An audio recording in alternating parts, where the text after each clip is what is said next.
People and Services, Mr. Speaker, and I can see the senior counsel is nodding in agreement that Kenya Airways must be reformed, Mr. Speaker. Mr. Speaker, on the issue of military cooperation, I agree we need to work more better. We have seen even, and I'm happy President William Ruto has requested African Union to include Haiti as one of the member of African Union, Mr. Speaker. And we are proud as Kenya. We have read the mission in Haiti, Mr. Speaker, despite opposition from even within the country and outside the country. And therefore, as Kenya, we have a lot to showcase the world in terms of issues that we... So military cooperation, I know when African Union and Kenya is called upon, we have crisis in DRC, Mr. Speaker. I am told the M23 are making progress in Bukavu. They are headed near to Burundi, Bujumbura. We must Africa, Mr. We have Sudan crisis, where rapid response RSF is in Sudan, in Africa, in Kenya here. And I have seen the statement from Foreign Affairs from Sudan. We must pursue peace the way we did for South Sudan, Mr. Speaker. We need a peaceful Africa to ensure we have trade. And the only person who could bring experience, who knows the dynamics of Africa, the true son of Pan-Africanism was Raila Odinga. I still insist African Union lost the best. Despite that, His Excellency Ali Mausuf won. Winning in an election does not mean you are competent. It means you have just won. But it doesn't mean that you are bringing the best on the table, Mr. Speaker. And therefore, Raila Odinga, with so many years that he has fought for rule of democracy, human rights, devolution, the new constitution, the track record was well-decorated CV that could transform this country, Mr. Speaker. And Raila Odinga has been one of the few leaders who is not tribal. If you see at the voting pattern, in many elections he has contested in this country, he has gotten the votes from across the country, Mr. Speaker. And therefore, we need to ensure. Mr. Speaker, the third point I wanted to make, I think it is now the right time to fully implement the NADCO report, the National Dialogue Report, Mr. Speaker. Raila Odinga has huge and well-decorated track record of fighting for democracy, rule of law.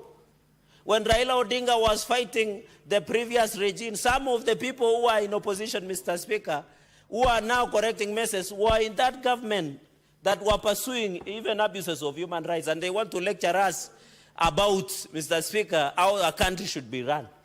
When Raila Odinga was fighting for this constitution, rule of law, democracy, some of the people who are correcting him, Mr. Speaker, who are fighting him now, were in that system, Mr. Speaker, the KANU system, Mr. Speaker. So therefore, when Raila Odinga comes, we can use him. He has huge, he's an elder statesman, Mr. Speaker, and in full implementation of NADCO, we must make Raila Odinga the Prime Minister of the Republic of Kenya. Even the Prime Cabinet Secretary, the Prime Cabinet Minister, he must, Mr. Speaker, be given that position to assist in expanding, deepening, and widening the broad-based government and stability of this country, Mr. Speaker. We have even started, Mr. Speaker, we have even started even broad-based within Parliament. Senator Methu, what's your point of order? Of course, I would not have wanted to interrupt the good senator from Nandi, but I'm standing on Standing Order 105, responsibility of statement of fact. May I know, because I have read the NADCO report page by page to the last page, which of the recommendations of the NADCO report he bases his argument that Raila Odinga is the one that will become the Prime Minister? Because our position of the Prime Minister will be there, but there is nowhere in the NADCO report that it proposes the Honorable Raila Odinga. And actually, I don't think the NADCO report was formulated to assimilate and have Raila Odinga join government. It is actually demeaning the position of Raila Odinga to say that the whole NADCO report is just about creating a position for him. So, Honorable Speaker, I wish that you direct this and find the senator out of order for insinuating that the NADCO report has a clause that proposes that Raila Odinga, the person, becomes the Prime Minister. Very well, Senator Cheragei. I think you've understood the question. Yes, I've understood. Thank you, Mr. Speaker, for seeing you today in the morning. Mr. Speaker, as I encourage, and after this I will buy an air comp for my brother, Senator Methu, I agree. In fact, he has answered himself by insinuating. I didn't say the NADCO report has the name Raila Odinga. As a leader, I believe Raila Odinga should serve this nation in any capacity. And in my own opinion, as the senator of Nandi, I feel he should be given the position of prime minister. We need to expand and fully implement the National Dialogue Committee report. We are already doing broad-based.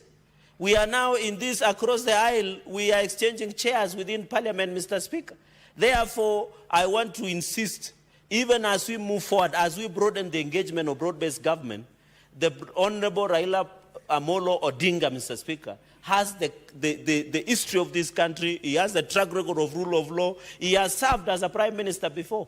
There is nothing unique, Mr. Even as we push to amend the constitution in Article 257 or 256, either by popular or parliamentary initiative of the Constitution 2010, he can serve at the moment as the Prime Cabinet Secretary as we reorganize the government going into the future, Mr. Speaker. Even Senator, it is free, my brother Senator Metu, and he knows I have tremendous